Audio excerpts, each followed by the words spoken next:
Surat airport પર વાર્ષિક anti hijacking mock drill 2025 યોજાઈ હતી।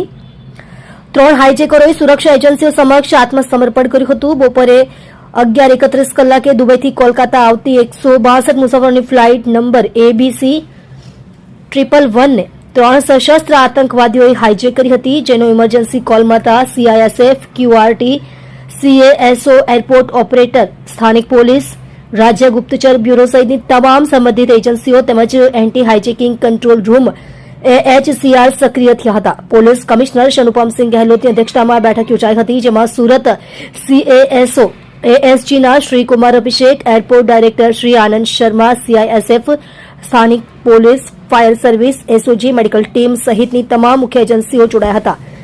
11:35 કલાકે CISF QRT દ્વારા આઇસોલેશન પાર્કિંગ બે ની નજીક ઇનર અને outer cordon AAI fire tender વિમાનથી 100 મીટરના અંતરે ફોરવર્ડ કમાન્ડ પોસ્ટ સ્થાપિત કરી હતી। તમામ ઇમરજન્સી ટીમોએ બચાવ કામગીરી હાથ ધરી હતી।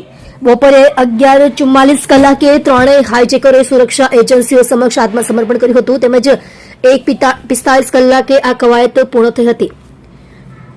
ડિબ્રીફિંગ સત્રમાં નિરીક્ષકો અને સહભાગી એજન્સીઓએ મૂલ્યવાન સૂચનો શેર કર્યા હતા। આ મોક એક્સરસાઇઝમાં CISF, જિલ્લા વહીવટીતંત્ર, SOG, AAI, એરલાઇન્સ, સ્થાનિક police, medical team, fire service, BDDS, K9 વગેરે ટીમો સહિત કુલ 350 કર્મચારીઓએ ભાગ લીધો હતો।